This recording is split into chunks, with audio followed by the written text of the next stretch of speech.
السلام عليكم ورحمة الله وبركاته. كسو دوادا رفيقي أكاديمي. ما أنت عشر كينا وحوكو سابسيني هاي قابك لو استعمالاي أكو نا إنو وتميسيا أكو نا إنو وحال استعمالا مركا لغا هالله وحل لي هاي هل قف وحلي هاي مركا لغا هالله وحال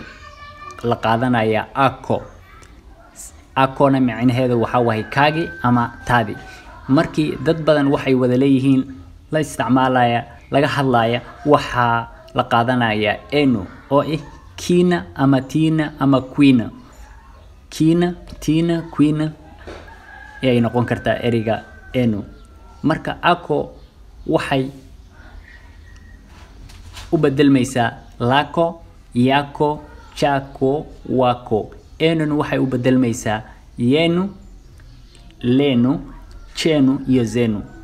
Mfano katika sentensi anu egna qaabki logo isticmaali sentensiga ama jumlada dhexdeeda logo isticmaali baiskeli hii ni yako baskilkan waa kagi baiskeli hii ni yako baskilkan waa kagi hadii ay badan yihiin waxa la leeyahay baiskeli hizi ni zenu baiskeli hizi ni zenu waxa la isticmaali zenu baskiladan waa kuini darasa lako linasafishwa fasalkaga waa la nadiifinaya darasa lako linasafishwa fasalkaga waa la nadiifinaya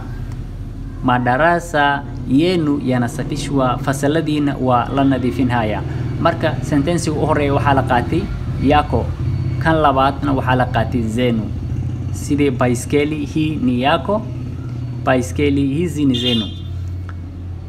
Tusaalooyin kale mfano mwingine katika tensensi picha yako ndio hii picha yako ndio hii sawirkaagi waa kan picha yako ndio hii sawirkaagi waa kan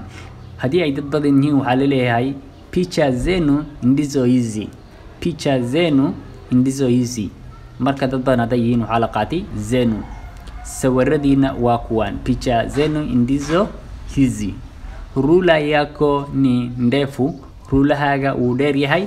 rula yako ni ndefu rulahaga uu dheer yahay rula zenu ni ndefu rulayashina ama rulayadina way dheer yihiin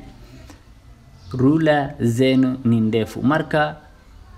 markii dad badan waxay wada leeyihiin laga hadlaya waxay noqonaysaa sidii zenu wenu iyo chenu. Tumia ako na enu kujaza bengo tumia ako na enu kujaza bengo waxaad isticmaashaa ako na enu si aad uga jawaabtid su'aalooyinkan ee aad ku buuxisid nafaaska tan hore waan buuxiyay waxay leedahay sentence u horeeya qaybtiisa hore waxay leedahay mwalimu wako anakuja ayaga oo macallimiin badan ina eriga mwalimu wubadalmaya wuxuu noqonayaa walimu dash wanakuja kitabu hal habo way kitabu dash kimepatikana vitabu dash vimepatikana mkoba dash utashonwa mikoba dash itashonwa marka ka jawaab su'aalooyinkan isku day inaad ka jawaabto su'aalooyinkan hadii aad fahamtay casharka kadibna waxaan ku tusinaa jawaabihina waa kuwan meesha u horeyso waa mwalimu wako anakuja hadii ay badan yihiin walimu wenu wanakuja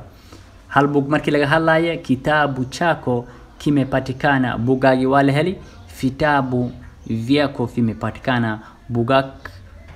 vitabu vyenu vimepatikana wa bugak tini wa la heli mkoba wako utashonwa bagagi wa lotolaya ama walotoli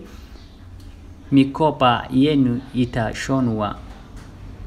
boorsooyinkiina waa lotoli ayay noqonaysaa taa kalane fadlan subscribe sar kanaalka hadii aad ku cusub tahay hadii aad horay ugu xirneedna la wadaag asxaabtaada cashirkeena maanta halkan ayuu ku egyahay waad ku mahadsan tahay daawashada muuqaalka fadlan ha ka iloobin kanaalka subscribe please subscribe share and like thanks for watching thanks for your